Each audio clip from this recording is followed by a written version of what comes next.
Chapter 22. Under the Regents. The Voyage of Alyn Oakenfist. Let us leave King's Landing for a time, and turn back the calendar to speak of Lady Baela's lord husband Alyn Oakenfist on his epic voyage to the Sunset Sea.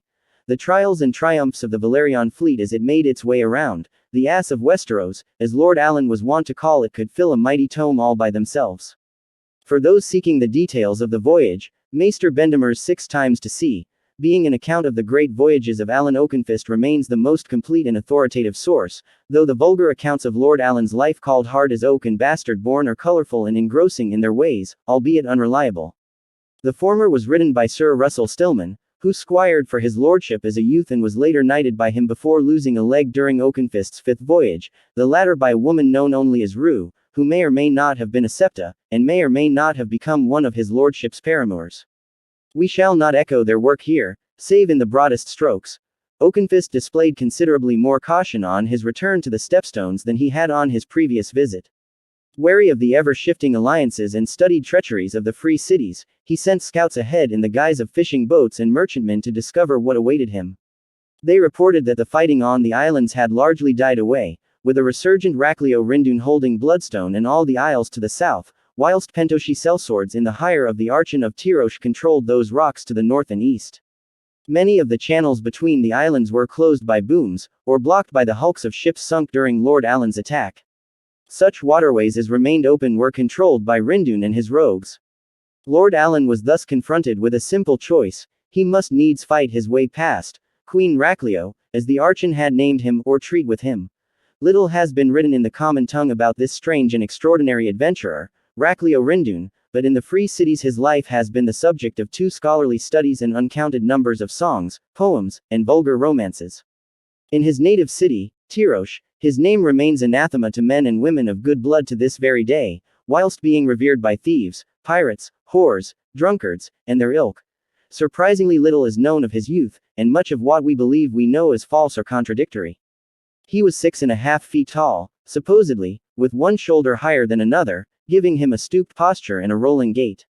He spoke a dozen dialects of Valyrian, suggesting that he was high-born, but he was infamously foul-mouthed too, suggesting that he came from the gutters. In the fashion of many Tyroshi, he was wont to dye his hair and beard. Purple was his favorite color, hinting at the possibility of a tie to bravos, and most accounts of him make mention of long curling purple hair, oft streaked with orange. He liked sweet scents and would bathe in lavender or rosewater. That he was a man of enormous ambition and enormous appetites seems clear. He was a glutton and a drunkard when at leisure, a demon when in battle.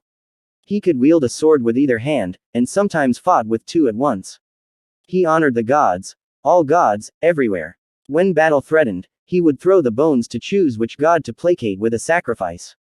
Though Tyrosh was a slave city, he hated slavery, suggesting that perhaps he himself had come from bondage. When wealthy, he gained and lost several fortures. He would buy any slave girl who caught his eye, kiss her, and set her free. He was open-handed with his men, claiming a share of plunder, no greater than the least of them. In Tyrosh, he was known to toss gold coins to beggars.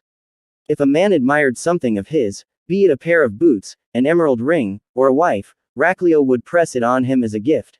He had a dozen wives and never beat them, but would sometimes command them to beat him. He loved kittens and hated cats. He loved pregnant women, but loathed children. From time to time he would dress in women's clothes and play the whore, though his height and crooked back and purple beard made him more grotesque than female to the eye. Sometimes he would burst out laughing in the thick of battle. Sometimes he would sing bawdy songs instead. Raclio Rindun was mad.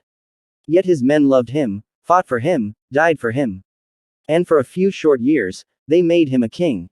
In 133 AC, in the Stepstones, Queen Raclio was at the height of his power. Alyn Velaryon could perhaps have brought him down, but it would have cost him half his strength, he feared, and he would have need of every man if he were to have any hope of defeating the Red Kraken. He therefore chose talk instead of battle. Detaching his Lady Baela from the fleet, he sailed her into Bloodstone beneath a parley flag, to try to arrange free passage for his ships through Rindun's waters. Ultimately he succeeded, though Raclio kept him for more than a fortnight in his sprawling wooden fortress on Bloodstone. Whether Lord Alyn was a captive or a guest was never quite clear, even to his lordship himself, for his host was as changeable as the sea. One day he would hail Oakenfist as a friend and brother in arms, and urge him to join him in an attack on Tyrosh. The next he would throw the bones to see if he should put his guest to death. He insisted that Lord Alyn wrestle with him in a mud pit behind his fort, whilst hundreds of jeering pirates looked on. When he beheaded one of his own men accused of spying for the Tyroshi, Raclio presented Lord Alyn with the head as a token of their fellowship, but the very next day he accused his lordship of being in the Archon's hire himself. To prove his innocence, Lord Alyn was forced to kill 3 Tyroshi prisoners. When he did, the Queen was so delighted with him that he sent 2 of his wives to Oakenfist's bedchamber that night. "Give them sons," Raclio commanded. "I want sons as brave and strong as you." Our sources are at odds as to whether or not Lord Alyn did as he was bid. In the end Rindun allowed that the Valerian fleet might pass, for a price. He wanted 3 ships, an alliance writ on sheepskin and signed in blood, and a kiss. Oakenfist gave him the 3 least seaworthy ships in his fleet, an alliance writ on parchment and signed in maester's ink, and the promise of a kiss from Lady Bela, should the Queen visit them on Driftmark. That proved sufficient. The fleet sailed through the Stepstones. More trials awaited them, however. The next was Dorne. The Dornishmen were understandably alarmed with the sudden appearance of the large Valerian fleet in the waters off Sunspear. Lacking any strength at sea themselves, however, they chose to regard Lord Alyn's coming as a visit rather than an attack. Alliandra Martell, Princess of Dorne, came out to meet with him, accompanied by a dozen of her current favorites and suitors. The new Nymeria had just celebrated her 18th name day, and was reportedly much taken with the young, handsome, dashing hero of the Stepstones, the bold admiral who had humbled the Bravo Sea. Lord Alyn required fresh water and provisions for his ships, whilst Princess Alliandra required services of a more intimate nature. Bastard-born would have us believe that he provided them, hard as oak that he did not. We do know that the attentions the flirtatious Dornish princess lavished upon him much displeased her own lords, and angered her younger siblings, Quail and Corianne. Nonetheless, Lord Oakenfist got fresh casks of water, enough food to see them through to Aldtown and the Arbor, and charts showing the deadly whirlpools that lurked along the southern coast of Dorne. Even so, it was in Dornish waters that Lord Valerian suffered his first losses. A sudden storm blew up as the fleet was making its way past the drylands west of Salt Shore, scattering the ships and sinking 2. Farther west, near the mouth of the Brimstone River, a damaged galley put in to take aboard fresh water and make certain repairs, and was attacked under the cover of darkness by bandits, who slaughtered her crew and looted her supplies. Those losses were more than made good when Lord Oakenfist reached Aldtown, however. The great beacon atop the Hightower guided Lady Bela and the fleet up Whispering Sound to the harbor, where Lionel Hightower himself came forth to meet them and welcome them to his city. The courtesy with which Lord Alyn treated Lady Sam warmed Lord Lionel to him immediately, and the 2 youths struck up a fast friendship that did much to put all the old enmities between the Blacks and Greens to rest. Aldtown would provide 20 warships for the fleet, Hightower promised, and his good friend Lord Redwyn of the Arbor would send 30. In a stroke, Lord Oakenfist's fleet had become considerably more formidable. The Valerian fleet lingered overlong in Whispering Sound, waiting for Lord Redwyn and his promised galleys. Alyn Oakenfist enjoyed the hospitality of the Hightower, explored the ancient winds and ways of Aldtown, and visited the Citadel, where he spent days poring over ancient charts and studying dusty Valyrian treatises about warship design and tactics for battle at sea. At the Starry Sept, he received the blessing of the High Septon, who traced a 7-pointed star upon his brow in holy oil, and sent him forth to bring down the warriors' wrath upon the Ironmen and their drowned god. Lord Valerian was still at Aldtown when word of Queen Jaehaera's death reached the city, followed within a few short days by the announcement of the king's betrothal to Myriel Peake. By the time, he had become close to Lady Sam as well as to Lord Lionel, though whether he had any part in theorizing of her infamous letter remains a matter of conjecture. It is known, however, that he dispatched letters to his own lady wife on Driftmark whilst at the Hightower. We do not know the contents. Oakenfist was still a young man in 133 AC, and young men are not known for their patience. Finally he decided that he would wait no longer for Lord Redwyn, and gave the order to sail. Aldtown cheered as the Valerian ships raised their sails and lowered their oars, sliding down the Whispering Sound one by one. 20 war galleys of House Hightower followed, commanded by Sir Leo Costain, a grizzled seafarer known as the Sea Lion. Off the singing cliffs of Blackcrown where twisted towers and wind-carved stones whistled above the waves, the fleet turned north into the Sunset Sea, creeping up the western coast past Bandolin. As they passed the mouth of the Mander, the men of the Shield Islands sent forth their own galleys to join them, 3 ships each from Greyshield and Southshield, 4 from Greenshield, 6 from Oakenshield. Before they could move much farther north, however, another storm came down on them. 1 ship went down, and 3 more were so badly damaged that they could not proceed. Lord Valerion regrouped the fleet off Crakehall, where the lady of the castle rode out to meet him. It was from her that his lordship first heard of the great ball to be held on Maiden's Day. Word had reached Fair Isle as well, and we are told that Lord Dalton Greyjoy even toyed with the idea of sending one of his sisters to vie for the Queen's crown. An Iron Maid upon the Iron Throne, he said, what could be more fitting? The Red Kraken had more immediate concerns, however. Long forewarned of the coming of Alyn Oakenfist, he had gathered his power to receive him. Hundreds of longships had assembled in the waters south of Fair Isle, and more off Feastfires, Case, and Lannisport. After he sent that boy down to the halls of the drowned god at the bottom of the sea, the Red Kraken proclaimed he would take his own fleet back the way that Oakenfist had come, raise his banner over the shields, sack Alltown and Sunspear, and claim Driftmark for his own. Though Greyjoy was not quite 3 years older than his foe, he never called him anything but that boy. He might even take Lady Baela for a salt wife, the Lord of the Iron Islands told his captains, laughing. 'Tis true, I have 22 salt wives, but not a one with silver hair. So much of history tells of the deeds of kings and queens, high lords, noble knights, holy septons, and wise maesters that it is easy to forget the common folk who shared these times with the great and the mighty.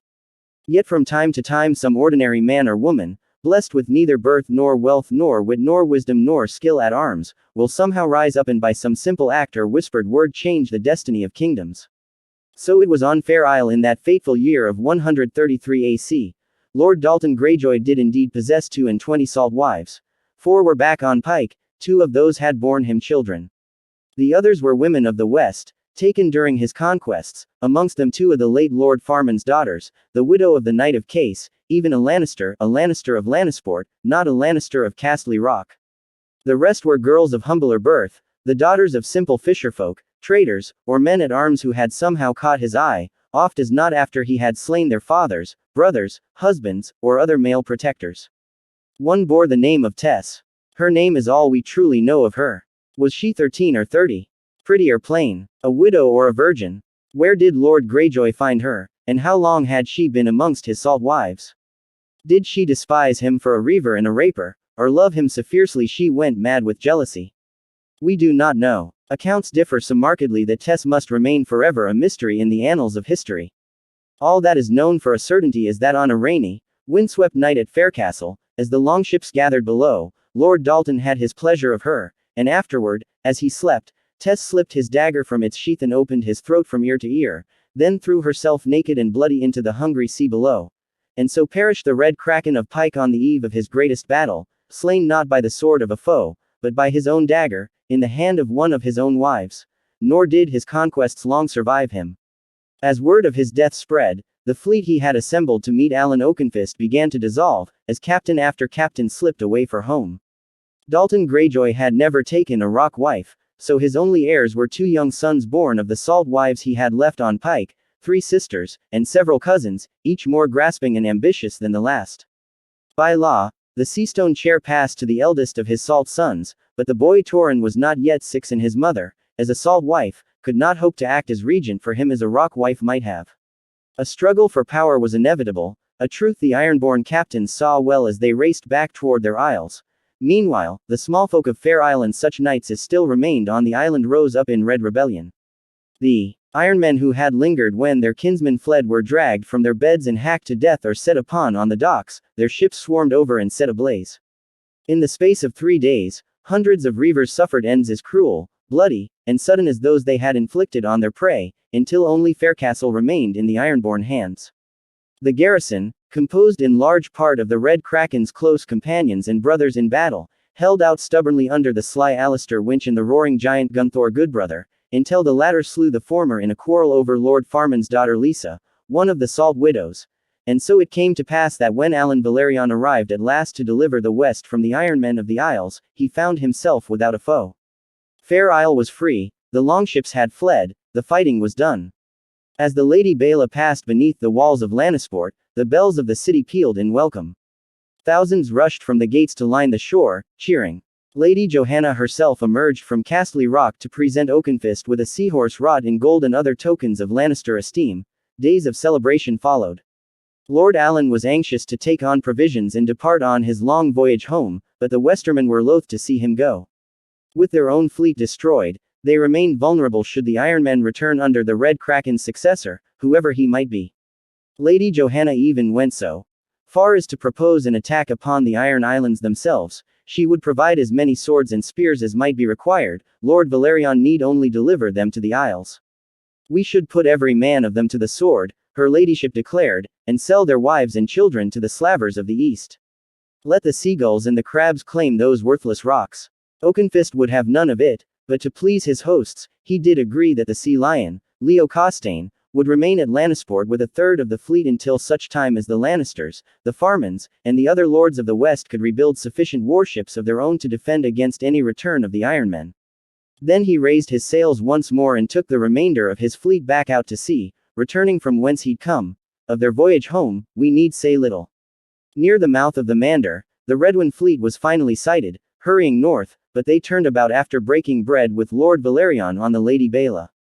His lordship made a brief visit to the Arbor, as Lord Redwyne's guest, and a longer one at Aldtown, where he renewed his friendships with Lord Lionel Hightower and Lady Sam, sat with the scribes and maesters of the Citadel so they might set down the details of his voyage, was feted by the masters of the 7 guilds, and received yet another blessing from the High Septon. Again he sailed along the parched, dry coasts of Dorne, this time beating eastward. Princess Alyn was pleased at his return to Sunspear, and insisted on hearing every detail of his adventures, to the fury of her siblings and jealous suitors. It was from her that Lord Oakenfist learned that Dorne had joined the Daughters' War, making alliance with Tyroshan Lee against Racleo Rindoon. And it was at her court at Sunspear, during the Maiden's Day feast, the very day that 1,000 maidens were parading before Aegon III in King's Landing, that his lordship was approached by a certain Drazenko Rogaire, one of the envoys that Lee had sent to Alyndra's court, who begged a private word. Curious, Lord Alyn agreed to listen, and the 2 men stepped out into the yard, where Drazenko leaned so close that his lordship said, "I feared he meant to kiss me." Instead he whispered something in the Admiral's ear. A secret that changed the course of Westerosi history. The next day, Lord Valerion returned to Lady Baela and gave the command to raise sail. For Lee.